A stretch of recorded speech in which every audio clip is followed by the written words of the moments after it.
Muito bem, estamos de volta com você no nosso Momento de Fé. É um momento maravilhoso, especial, que acontece com você na Rede Fã Gospel de Comunicação. Eu preciso de um texto. Nós vamos lá no livro de Jeremias, no capítulo 2, no verso de número 1 e o versículo de número 2, que diz assim o texto sagrado. A palavra do Senhor veio a mim dizendo: vá e proclame diante do meu povo de Jerusalém. Assim diz o Senhor: lembro-me de você, meu povo, da sua afeição quando era jovem, do meu amor quando a noiva, e de como você me seguia no deserto, numa terra que não é semeada. Até o versículo 2, nós temos lido a poderosa palavra de Deus. E com isso, eu quero trazer um tema nesta mensagem. Antes do púlpito. De acordo com o registro bíblico, nós queremos falar com o tema Antes do púlpito. Quando uma congregação senta para ouvir um pregador no púlpito, não imagina o que aconteceu antes daquele momento. Basta recordar a história do profeta Jeremias para saber que muitas coisas acontecem antes do púlpito. O púlpito é a parte romântica do ministério pastoral. O que vem antes do púlpito são os espinhos desse ministério. Jeremias fez tudo o que pôde para não ter um púlpito. Ele disse: eis que não sei falar, porque não passo de uma criança. Mas Deus lhe disse em resposta: antes que eu te formasse no ventre materno, eu te conheci. E antes que saísses da madre, te consagrei e te constituí profeta entre as nações. Não temas diante deles, porque eu sou contigo. Eis que ponho na tua boca as minhas palavras. O pregador que usa o púlpito com responsabilidade sabe que existem fatos que lhe dão autoridade na pregação. Vamos citar alguns desses fatos para que os pregadores que têm um púlpito façam uma autocrítica do seu ministério. Em primeiro lugar, antes do púlpito há um chamado. Não é o púlpito que faz o pregador, é o pregador que dignifica o púlpito. O pregador não acontece por acaso. Deus chama o pregador para ser sua boca. E Deus fala por intermédio dele. Deus chama quem ele quer e como ele quer para ser o seu pregador. O profeta Amós disse: eu não sou profeta, nem discípulo de profeta, mas boiadeiro e colhedor de sicômoros. Mas o Senhor me tirou de após o gado e me disse: vai e profetiza ao meu povo Israel. Amós capítulo 7, versículo 14 e versículo 15. Deus não está à procura de grandes oradores. Os grandes oradores não têm púlpito. Eles querem mesmo uma tribuna. Eles não têm púlpito, eles querem uma tribuna. Deus precisa de homens de púlpito e não de homens de tribuna. O púlpito é algo que está relacionado diretamente com a palavra de Deus. Infelizmente, por total ignorância da história da pregação e da teologia do púlpito, as igrejas estão trocando o seu púlpito pelo palco, onde tudo pode acontecer. Acontece desde a pregação da palavra até exibições de música, teatro, coreografia e balcão de venda de CDs. Somente entende o púlpito quem recebeu o chamado para o ministério da pregação. Em segundo lugar, antes do púlpito há um preparo. A igreja não pode ceder o seu púlpito para qualquer pregador. Ela precisa saber quem é o homem que irá ministrar a palavra no seu púlpito. O homem que usará o púlpito não pode ser neófito, isto é, não pode ser pessoa imatura, sem entendimento, sem o conhecimento da palavra. O preparo antes do púlpito envolve conhecimento das doutrinas cristãs, conhecimento das necessidades humanas, conhecimento da história da igreja e conhecimento das técnicas da pregação. Não basta para o pregador ter um curso de bacharel em teologia, de mestrado ou até mesmo de doutorado. Esse preparo antes do púlpito vai muito além. Trata-se de um conhecimento de Deus, o Deus da vida pessoal do pregador.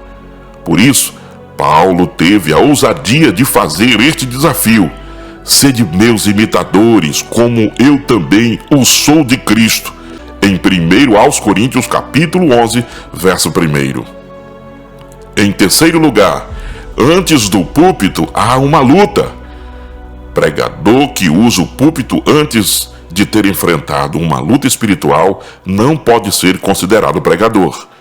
Ele pode ser um excelente orador, conhecedor de todas as regras da oratória, mas não é pregador. O pregador, ele tem querigma, ou seja, ele tem a mensagem, ele não tem discurso.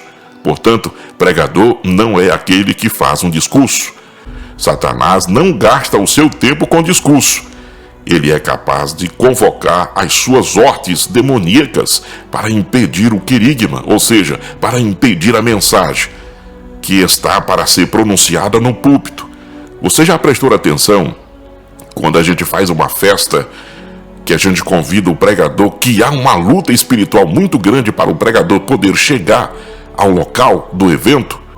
Então, na mesma hora que eu estava falando sobre esse assunto, eu tive um impedimento. Eu tive que parar a mensagem para poder atender a situação e depois voltar. Exatamente no momento quando eu estava falando que o inimigo, ele faz essa provocação para impedir o querigma, a mensagem.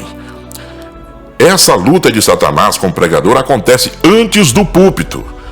Identificamos essa batalha quando o pregador responsável vê aproximar-se o dia da sua pregação e o querigma parece não chegar ao seu coração. Um bom exemplo dessa luta antes do púlpito é a história de Moisés no Monte Horebe. Deus fala a Moisés: vem agora, e eu te enviarei a Faraó, para que tires o meu povo, os filhos de Israel, do Egito. Então disse Moisés: quem sou eu para ir a Faraó?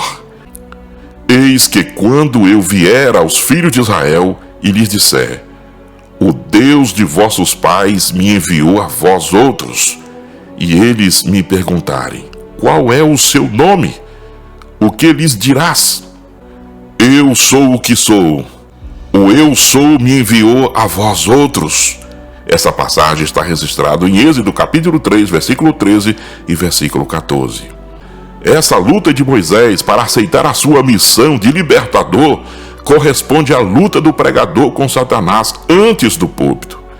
Existe luta antes do púlpito, não tem como. Então, nós estamos falando, antes do púlpito há uma batalha. Antes do púlpito há uma luta travada. Por isso que nós possamos vigiar para fazer o trabalho de Deus. Porque, em quarto lugar, antes do púlpito há uma paixão. O púlpito é o lugar dos apaixonados pelas almas perdidas. Paulo declarou enfaticamente: se anuncio o evangelho, não tenho de que me gloriar, pois sobre mim pesa essa obrigação, porque ai de mim se não pregar o evangelho. 1 Coríntios capítulo 9, versículo 16. Antes do púlpito, o pregador é como um garimpeiro que busca pedras preciosas nas páginas das Sagradas Escrituras para enriquecer as pobres almas que andam sem destino pelos caminhos da vida.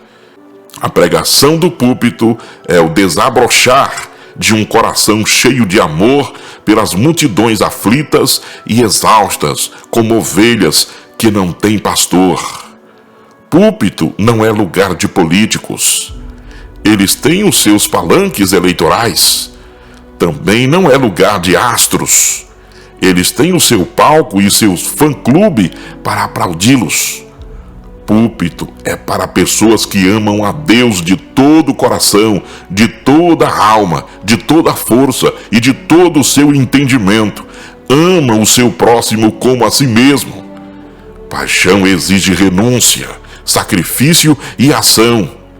E púlpito sem paixão é púlpito sem vida. John Wesley dizia: a minha paróquia é o mundo. Knox clamava: Senhor, dá-me a Escócia, ou eu morro. Moisés pediu: agora, pois, perdoa-lhe o pecado. Ou se não risca, peço-te do livro que escreveste. Então disse o Senhor a Moisés: riscarei do meu livro todo aquele que pecar contra mim. O púlpito foi a paixão de Harry Martins, missionário na Índia, que clamava: que eu me consuma por Deus e pelas almas. Eita, Jesus tem misericórdia. Quero concluir esta mensagem dizendo: é hora de restaurar o púlpito nos cultos de nossas igrejas. No reinado de Acabe, os altares do Senhor foram destruídos, e nos seus lugares foram construídos os altares de Baal e dos postes ídolos.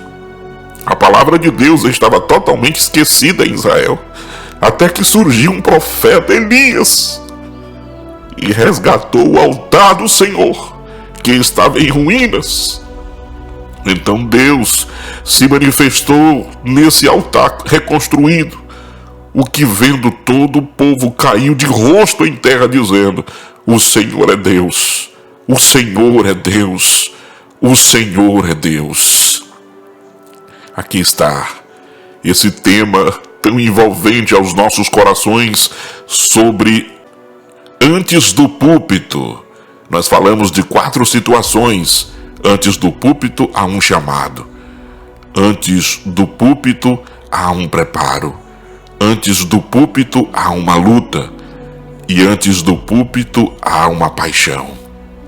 Que Deus possa abençoar a sua vida, porque eu quero orar pelo seu coração, pela sua vida nesse momento. Senhor, eu me rendo na tua presença. Oh Deus, Senhor, que a tua obra seja feita de verdade, de vontade, e o Senhor possa usar os pregadores nas últimas horas da tua igreja na terra. Nos enche do poder do teu glorioso Espírito Santo. Nos usa como estratégias para ganhar as almas para o teu reino. Senhor, são milhares delas. Estão errantes, como ovelhas que não têm pastor. Enche o nosso coração de amor por elas. Enche o nosso coração de amor por aqueles que vão perecer, por aqueles que estão tendenciados a perecer. Mas há uma saída, Senhor. Assim como Moisés intercedeu pelo seu povo, eu te peço nessas últimas horas, nos dar a palavra que o mundo precisa ouvir. Nos usa como instrumento, salva as almas, liberta as vidas escravizadas por Satanás e faz, ó Deus, uma grande obra nos últimos tempos e nas últimas horas. Te pedimos, ó Deus, e te agradecemos por esse momento, em nome de Jesus.